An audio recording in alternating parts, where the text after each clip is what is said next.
बातमी आता नीट पेपरफुटी प्रकरणातील शिवराज मोठेगावकरचा एक व्हिडिओ आता समोर आलाय. यात तो आपल्या सहकारी शिक्षकांशी संवाद साधताना दिसतोय. यंदाचा निकाल चांगला लागेल असा विश्वास त्यानं व्यक्त केलाय. तसंच आपल्या प्रश्नसंचातील प्रश्नच परीक्षेत विचारले गेल्याचा दावाही या व्हिडिओत त्यानं केलाय.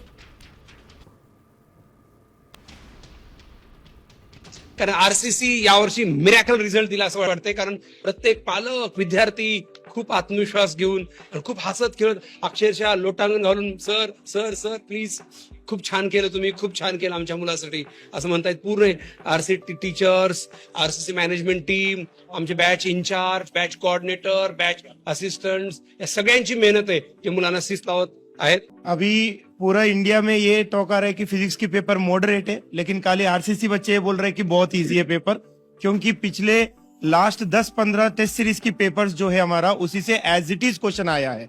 सिर्फ न्यूमेरिकल मैच होना सभी कर सकते हैं, लेकिन खासियत ये है कि आरसीसी मटेरियल का थियरी क्वेश्चन भी एज इट इज मैच हुआ है हमारा. Assertion reason, match the column, ये स्टेटमेंट करेक्ट इनकरेक्ट वाला भी एज इट इज मैच हुआ है. हाँ, इजी पेपर होने की वजह से थोड़ा सा कुछ एक आध ट्रिकी क्वेश्चन है जहाँ पे बच्चे सिल्ली मिस्टेक कर सकते हैं, अदरवाइज पेपर बहुत अच्छा गया है.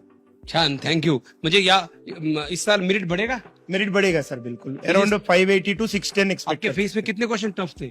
फिजिक्स में टफ एक ही क्वेश्चन है, मतलब Wow. टफ मतलब वो लेंदी है, टफ भी नहीं है, लेंदी है calculation. Maximum questions from RCC study material, RCC study material, RCC papers. सिर्फ स्टडी मटेरियल नहीं, वो क्वेश्चंस अपना बुकलेट में भी है, रिपीटर की अरे बुकलेट बाप में भी रे है, बाप. और अपनी टेस्ट सीरीज में भी अरे है, जगह ही है वो सब. मतलब बहुत तीन भारी, तीन बहुत जगह भारी. है. जब मैं क्लास में घूमता था बच्चों को, मैं बोलता था वो बेटा बायो और केमिस्ट्री तो आएगा, फिक्स है. एक फिजिक्स कैसा न्यूमेरिकल पार्ट है. कारण 2025 का पेपर देख के पूरा शॉकिंग था वो, लेकिन इस बार ऐसा नहीं है. नहीं, कम्प्लीट कॉन्ट्रास्ट. पूरी फिजिक्स की टीम बहुत हॅपी है. यावर्षीचा जर पेपर बघितला तर मला वाटतं की हा सोपा पेपर होता आणि आरसीसी मध्ये आम्ही एवढी प्रॉब्लेमची प्रॅक्टिस करून घेतली होती.